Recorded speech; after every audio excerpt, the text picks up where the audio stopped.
Good morning, amazing people. Mark Wilkinson here. Hope you're good. Yeah, look, it's Monday motivation. Here we go again. Woo-hoo. It's weather's not so good. It's not as lively as it could be. I don't know what's happened to the British summer this year. Last year during the lockdowns, it was actually pretty decent, and now it's tipping it down. So there we go. That's life. We have to just accept the weather. As Louise Hay says, you can have a lot of rainy day fun, and you've just got to change your mindset on it. It's good for the garden, good for the ducks, all that stuff. Anyway, it's Monday motivation. So many amazing things happened last week. Last week was a fantastic week. We did the final Life Remixed book club. We did chapter 14. We did celebration. We had 10 people on the screen. If you haven't seen it, do go back to YouTube, my YouTube channel, Mark Wilkinson Official. Watch it, have a look back. Some incredible people took their time out on Tuesday evening to join and celebrate with the Life Remixed Book Club. So that was awesome. It was absolutely wonderful evening, and thank you to every single one of the people that joined. People that I've known for many years, people that I haven't known for very long, people that have just come in and out of my life and are in there as we grow with the Life Remixed coaching group. It's exciting. Good morning, Diana. There was also a big week last week when I was featured in the Express and the Mirror for the National Ankylosing Spondylitis Society. It's a relationship that I believe we will continue to grow and continue to cultivate, because there's many people out there suffering in pain, and they don't need to. That's the point. They don't need to. Of course, doctors can help. We must also take a responsibility as well. And I think it's really, really interesting. So morning, Andy. I'm thinking that's you, mate.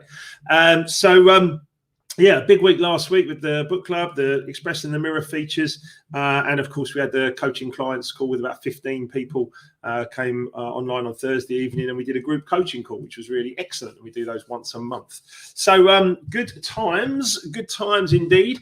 And for Monday motivation, I think it's really important to share, information is going to get you going, right? So you have to ask yourself some questions. You have to ask yourself some questions. We all have to ask ourselves these questions. I have to ask myself these questions pretty much daily. What am I believing about myself right now? Yeah, it's a really important question. What am I believing about myself right now?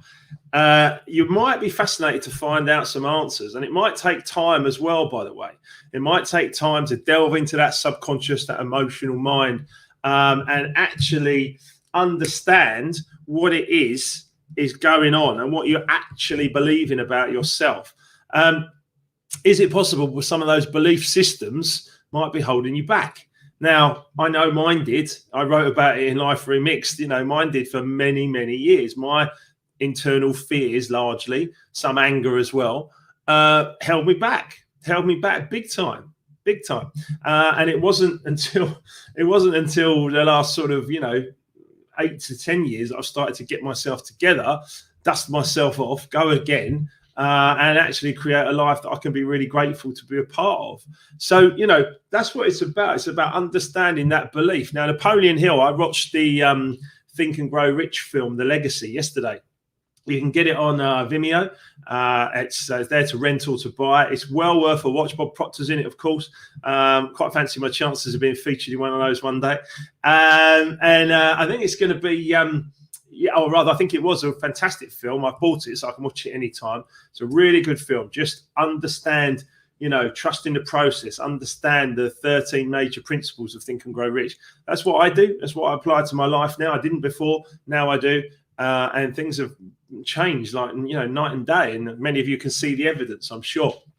So in Think and Grow Rich, Napoleon Hill wrote that in order to achieve anything at all, the state of mind must be belief, not mere hope or wish. Yeah. Think about that. So I woke up this morning and I believed that this cup of coffee, my wedding present from Harry Singer,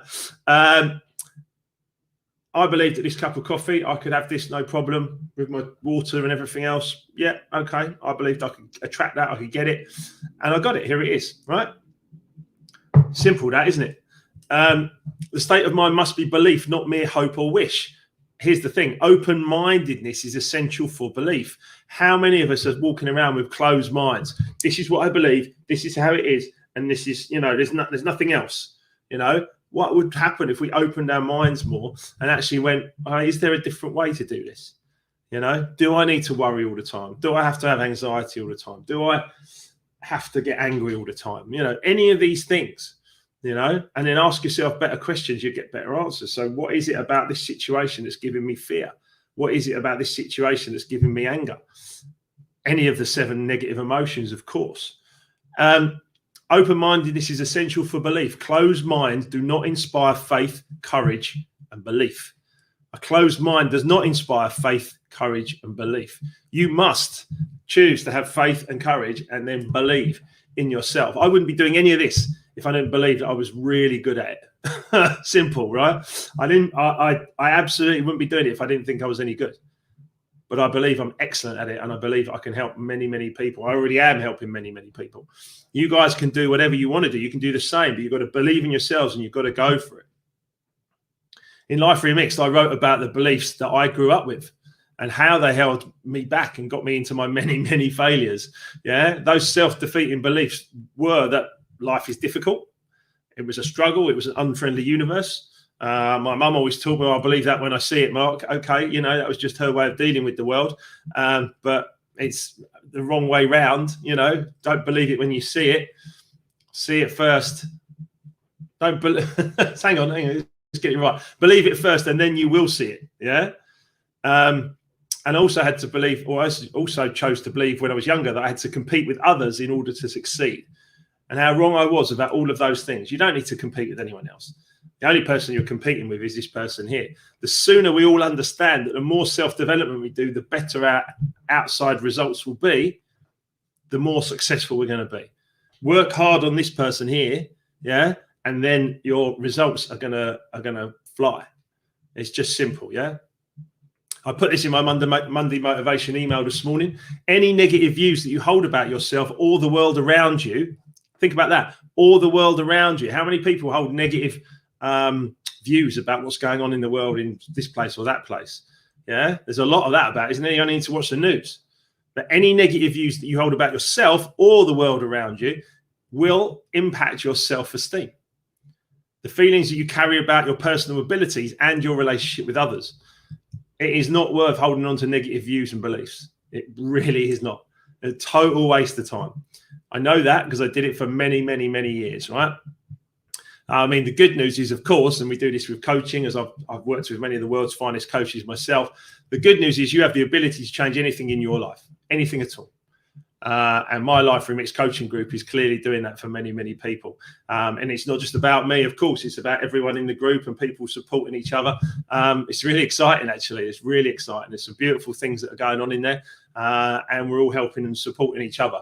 One of my clients and a good friend, Charlotte, has now launched her Starlight books, which is wonderful. And I made a pre-order on Starlight books. So that's amazing. Well done, Charlotte, and many more to come. Many, many success stories to come out of the Life Remixed group in the coming weeks and months, of course, as well. So a bit quieter this week. There'll be a little bit less action online this week from my good self. The big one for us, the last Wednesday of the month, I'm going to be joined by Chris Herbert, who is the founder of the Spice Girls, no less. So he's going to be talking to us about that journey and how that all came about. So that's going to be exciting. And we've got some wonderful other guests lined up for straight talking. Fit with Frank is coming on, and as is Talia Dean, and some other really, really exciting people coming to talk to us about their journey and their Life Remixed. So that's really, really cool. Now, I spoke a lot about the Think and Grow Rich movie earlier, and on the last coaching call, we were talking about the 7 major emotions, and I really did like something that I read online yesterday. I was looking at a few things here. Andrew Carnegie said to Napoleon Hill, there are 2 envelopes of life.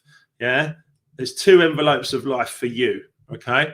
The contents of the first envelope, labeled riches, includes the following list of blessings. So sound health, peace of mind, a labor of love of your own choice, freedom from fear and worry, a positive mental attitude, and material riches of your own choice and quantity. That sounds like heaven, doesn't it? Sounds like absolute heaven. That's the first envelope that could be available to you should you decide to open it. And many of the coaching clients I work with are working their way through from the second envelope so that they can work and open the first envelope, right? The second envelope, labeled penalties, includes the following list of prices one must pay for neglecting to take possession of one's own mind. Let me say that again. These are the things that if you don't take possession of your thoughts, these are the things that you're going to end up with in life. Ill health, fear and worry, indecision and doubt, frustration and discouragement through life, poverty and want, and also a whole flock of evil consisting of envy, greed, jealousy, anger, hate, and superstition. Oof, that sounds hellish, doesn't it? But many of us are in that negative envelope, in that penalties envelope, rather than going into the riches envelope. Or we might be somewhere in between. You might be opening one and then the other one. And it's really an interesting little analogy, that. And I'm thinking of getting Emma to draw something up, asking her to make something look really cool about that. Because it was from Andrew Carnegie, who was at the time the richest man on the planet through steelwork, came from poverty. So anyone who tells me everything is, or that's impossible, or I can't do it, or whatever, I disagree. I really do. You can do it, but you've got a plan. You've got a plan, and you've got to sort out, take possession of your own mind and your own thoughts. As he said, Napoleon Hill said, in order to achieve anything, the state of mind must be belief, not mere hope or wish. Open-mindedness is essential for belief. Closed minds do not inspire faith, courage, and belief. Okay, open your mind, get positive, get yourself out there, help as many people as you possibly can today. See how the gratitude, when you put it out, comes back to you. You know, watch these things open up. Feel good about your life. Feel good about the fact that it's August, it's going to get sunny tomorrow. Feel good about the rainy day. You know, smile through the rain. Yeah, it's so important. It's so important. So remember, you can grab yourself a copy of Life Remixed. We're up to 82 reviews now. Across the world. So thank you to those of you that are going onto Amazon and giving us a review for Life Remixed. I'm really, really grateful to each and every one of you. Obviously, all the wonderful support and people behind this book has helped Emma and I, and helped as many people as we can. It's beautiful, absolutely beautiful. And I know you guys can do very, very similar things depending on what it is you would like. If you want life coaching, brilliant. You know, if you want business coaching, brilliant. If you want property coaching, brilliant. You know, whatever it is that you want, you know, we can work on many, many things together in order to get you on your journey, get your momentum. So I want you all to have a beautiful, beautiful day. I will be around later this week, I'm sure, online at some point. And then, of course, Friday, we're doing Friday at 5 p.m. And then Monday Motivation next Monday as well. And this weekend, Saturday evening, I'll be live back on Mixcloud on Saturday evening as well. So I want to send massive, massive love and appreciation to every single one of you. Just remembering the vibration of appreciation. All things come to you. You don't really have to make a lot of effort. You just got to appreciate every single person for who they are. And you will feel good. And if you're in a job where you don't get appreciated, don't worry. Get yourself into vibration and you'll end up moving somewhere else, or someone else will move on, or whatever. You know, you'll find yourself in a better place. So trust in the process, believe in yourselves, believe in the process, read great books, watch that Think and Grow Rich, the Legacy movie, as we did yesterday afternoon. Sending massive, huge amounts of love to every one of you. Have a beautiful week. And I look forward to catching up with you soon. See ya.